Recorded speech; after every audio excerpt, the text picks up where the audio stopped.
Hello everyone, welcome back to my YouTube channel Legal World. Myself Dr. Seema Goyal. As in the series of Muslim law, I have discussed about the marriage, about the conditions of valid marriage, disqualifications of valid marriage, as well as the difference between the void marriage and the irregular marriage. Today in this video, I am going to discuss one more important question relating to marriage, that is mutta marriage. If we talk about the mutta marriage, that is recognized by the Shia law only. And it is temporary marriage, and the duration of the marriage that is fixed by the agreement between the parties. And it does not confer on wife the right to claim her husband's property. But the children conceived while it exists, they are legitimate and the capable of inheriting from their father. And this type of marriage is forbidden by both Shia and Sunni schools. And among us jihadis, such marriage is not allowed, and that is allowed by Ithna Asariya school. If we talk about the essentials for a mutta marriage, there are certain essentials. First one is there must be offer as well as acceptance from both the sides. That is also essential for a mutta marriage also. Second one is Muslim marriage is free to contract mutta. A Muslim male is free to contract mutta marriage with the woman of the followers of Islam, Christian, Jewish, or the fire worshippers. One is period of cohabitation should be fixed, and the period may be short as well as for a day also. In case the term of marriage is not specified, it will be presumed that the mutta marriage was contracted for whole life. And the next condition, that is the amount of dower must be fixed and specified at the time of mutta marriage. That is essential. These are the certain conditions for a mutta marriage. If we talk about the mutta marriage, there are the certain rights and duties of the spouses in the case of mutta marriage. First is, at the expiration of the period, mutta marriage will be automatically come to an end. Second one is, during the period of mutta marriage, the husband cannot terminate the marriage. And the third one is, the amount of dower must be specified. The consummation of the wife is entitled to the full dower. But if the marriage has not been consummated, then she can claim only 1/2 of the dower.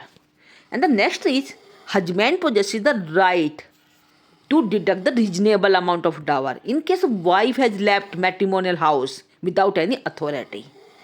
And the next one is, it is necessary for the wife to observe the iddat if the marriage was consummated. But if the marriage was not consummated, no observation of iddat is necessary in the case of mutta marriage. And the next one is, children born out of mutta marriage, they are considered legitimate. And the wife also possesses the right to maintenance as per provisions of the Muslim law. So these were all about the mutta marriage and their rights and duties in the case of mutta marriage of the spouses. And the next one is legal effects of marriage.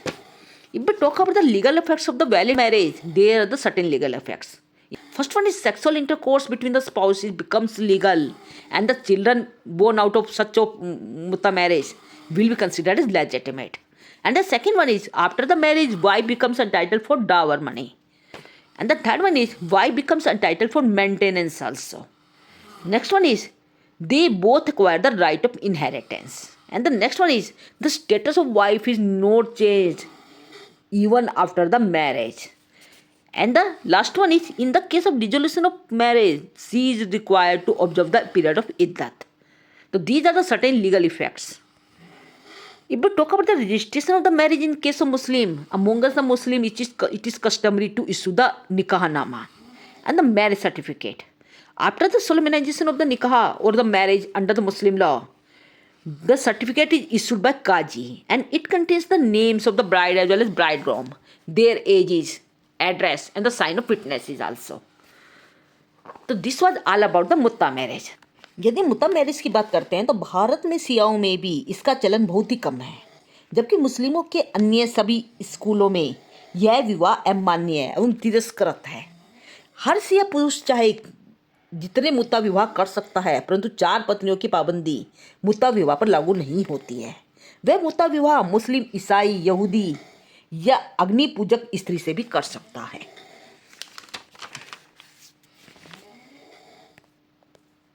परंतु अन्य किसी धर्म के अनुयायी के साथ वो ऐसा नहीं कर सकता.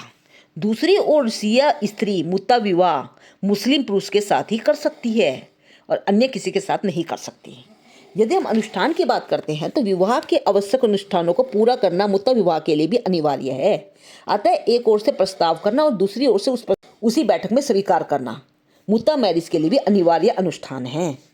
यदि मुत्ता मैरिज की आवश्यक शर्तों की बात करते हैं तो इसके लिए कुछ आवश्यक शर्तें बताई गई हैं, जैसे कि मेहर की रकम निर्धारित होनी चाहिए, अन्यथा मुत्ता विवाह शून्य होगा। सेकंड मैरिज, मुत्ता की अवधि निर्धारित होनी चाहिए। यह अवधि कुछ घंटे, कुछ दिन, कुछ महीने और कुछ वर्ष की हो सकती है। यदि विवाह की अवधि निर्धारित नहीं की गई है तो उसका निष्कर्ष यह निकाला जाएगा कि पक्षकारों ने स्थायी विवाह किया है। यदि मुत्ता विवाह के आपात की बात करते हैं तो मुत्ता विवाह के आपात में निम्नलिखित बातें बताई गई हैं, जैसे कि मुत्ता के पक्षकारों को पारस्परिक उत्तराधिकार से अधिकार नहीं है। सेकंड वन इज, एक पक्षकार के मृत होने पर दूसरा पक्षकार उसकी संपत्ति के उत्तराधिकारी के रूप में उसे नहीं ले सकता। And the next one is, पत्नी को भरण पोषण या निर्वाहित होने के अधिकार नहीं मिलते। नेक्स्ट इज, विवाह की संसिद्धि होने पर पत्नी पूरा मेहर पाने की अधिकारी होती है, अन्यथा आधा मेहर उसे दिया जाता है। नेक्स्ट वन इज, विवाह की संसिद्धि होने पर पत्नी को 2 माहवारी तक इद्दत करना होता है और संसिद्धि न होने पर इद्दत करना अनिवार्य नहीं है। नेक्स्ट वन इज, मुत्ता विवाह की संतान धर्म संतान होती है और संतान माता पिता की संपत्ति की उत्तराधिकारी मानी जाती है एवं मुत्ता विवाह अवधि समाप्त होने पर अपने आप ही विघटित हो जाता है, उसको विघटित करने की आवश्यकता नहीं होती।